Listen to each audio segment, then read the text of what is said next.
Tokyo, the vibrant heart of Japan, renowned for its neon lights, bustling streets and advanced technology, had a reputation for being one of the safest cities globally.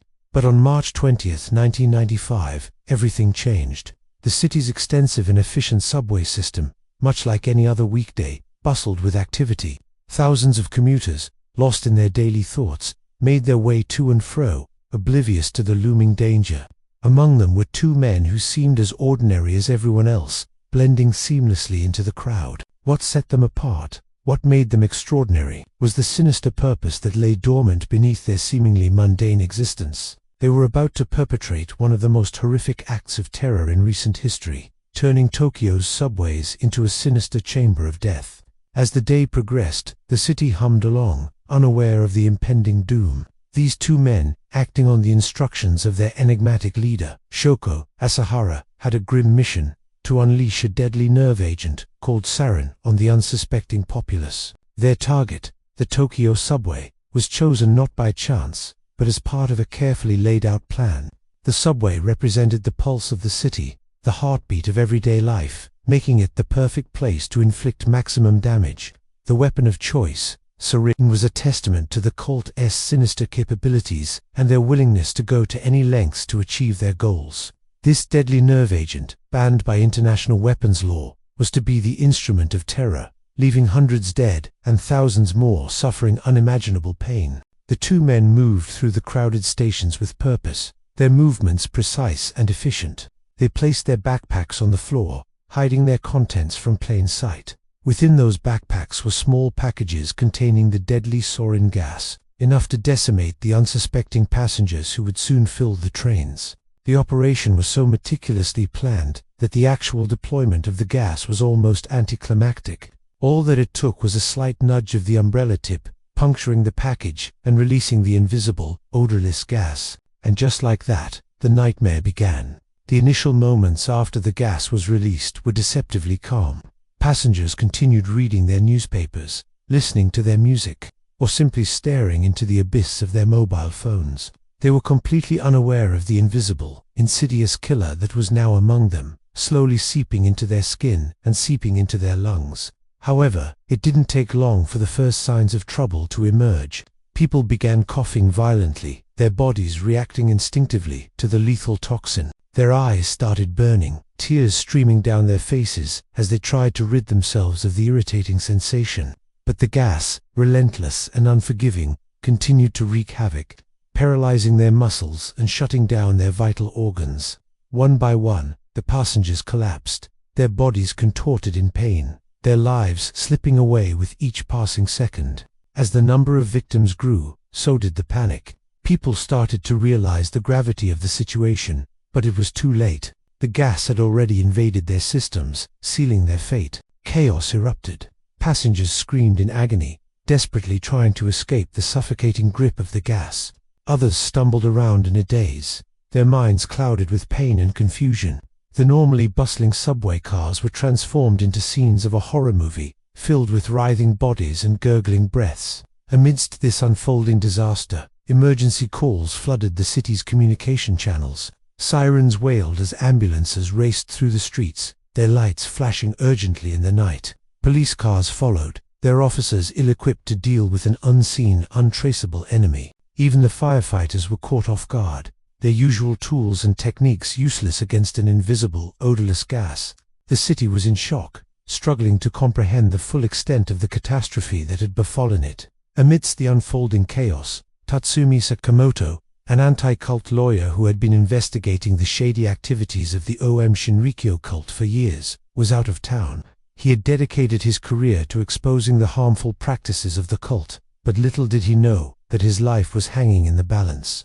When he learned about the subway attacks, his mind raced. Could this be the work of the cult? The pieces of the puzzle seemed to fit, but he couldn't be sure. Despite the urgency of the situation, he knew he had to investigate. His life and the lives of others depended on it. Meanwhile, back in Tokyo, the situation continued to deteriorate. As more and more people succumbed to the poison, hospitals became overwhelmed. Doctors and nurses rushed to help, but they were battling a ghost, a formless, shapeless enemy that defied their medical knowledge and their technological prowess. They watched helplessly as patients were brought in, their bodies racked with pain, their faces contorted in agony, knowing that there was little they could do to help. When Sakamoto finally arrived in Tokyo, the city was grappling with the aftermath of the attack. Bodies littered the subway cars, the stations, and the sidewalks. The air was heavy with the stench of death and despair. It was a scene straight out of a horror movie, but it was real. The human cost of the attack was staggering. 13 people had lost their lives, their bodies bearing silent witness to the cruelty of the attack. Thousands more were injured, some left paralyzed, others blinded, all forever marked by the sarin gas. In the wake of the tragedy, fear gripped Tokyo. People were afraid to use the subway, afraid to venture into crowded places, afraid to let their guard down. The city, once renowned for its safety and order, was now shrouded in fear. But amidst the fear, there was also anger. People were outraged, not just at the scale of the attack, but at the audacity of the perpetrators. Who were these people who could plan and execute such a heinous crime? The answer, when it came, was both shocking and disturbing. The culprits were members of a seemingly innocuous religious group, the Aum Shinrikyo, founded by the enigmatic Shoko Asahara. The group was a bizarre mix of religious fundamentalism, apocalyptic prophecies, and cult-like practices. Asahara, a former karate instructor turned self-proclaimed spiritual leader, attracted a following of disaffected youths and disillusioned intellectuals. He promised them salvation, enlightenment, and a path to a higher existence. But behind the veneer of spirituality, there was a darker reality. Aum Shinrikyo was a breeding ground for violence, hatred, and extremism. The cult's activities were shrouded in secrecy, hidden from the prying eyes of the media and the authorities. But as the investigation into the subway attack deepened, the extent of their sinister activities was revealed. The cult had been involved in a series of crimes, including the kidnappings, murders, and even biological weapon experiments. The mastermind behind all of this was Shoko Asahara, a man who had managed to build a cult that infiltrated every aspect of Japanese society. He was the leader, the prophet, the one who inspired blind loyalty and unquestioning obedience. The trial of Shoko Asahara and his co-conspirators was a spectacle of sorts. The media followed the case closely, eager to understand the psyche of a man who had masterminded one of Japan's deadliest terrorist attacks. Asahara himself was a study in contradictions, alternately charming, charismatic, and violent, unpredictable and remorseless. The evidence against him was damning, yet he maintained his innocence. The trial dragged on, not just because of the complexity of the case, but because of the cult's sheer audacity. They had struck at the very heart of Japanese society, killing people who were not their targets and injuring thousands more.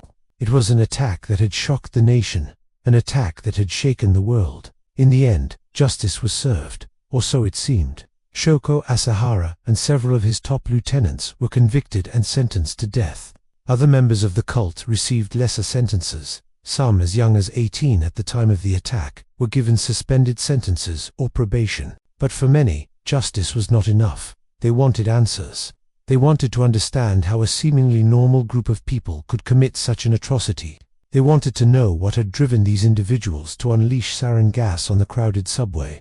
The Tokyo subway attack was a watershed moment in Japan's history, a dark day that cast a long shadow over the nation's psyche. It was a stark reminder that evil could lurk in the most unexpected places, that danger could strike in the most ordinary of settings. But perhaps the most disturbing aspect of the attack was not the brutality of the assault or the senseless loss of life, but the casualness with which the perpetrators carried out their nefarious deeds. They had boarded the subway as ordinary commuters, their faces unremarkable in a crowd, their intentions hidden beneath layers of normalcy. They had walked among the unsuspecting passengers, their backpacks a mundane sight, their movements indistinguishable from those of any other commuter. They had placed their bombs in the most unlikely of places, making them practically invisible, their deadly cargo undetectable. And then they had waited patiently for the moment of maximum impact, for the moment when their invisible weapon would do its deadly work. In the aftermath of the attack, the media was quick to label the perpetrators as members of a religious cult, as misguided zealots who had embraced violence in the name of their twisted beliefs. But this perspective failed to capture the full complexity of the tragedy. For the Tokyo subway attack was not just a case of religious extremism or blind fanaticism. It was a study in human depravity. a chilling exploration of what can happen when ordinary people embrace extraordinary means to achieve their goals. These were not mindless zealots. They were intelligent, educated individuals who had succumbed to the allure of power, who had embraced the promise of salvation offered by a charismatic leader. They were people like you and me, people who had once walked among us, their faces unremarkable, their intentions hidden, and in a moment of weakness, they had chosen darkness over light, violence over peace, and destruction over creation. The Tokyo subway attack was a tragedy on multiple levels, a tragedy of human folly, a tragedy of misplaced faith, and a tragedy of unfulfilled potential. It was a reminder that evil could wear the face of normalcy, that danger could lurk beneath the surface of everyday life. And it was a lesson in the importance of questioning everything, of not taking anything for granted, and of always staying vigilant.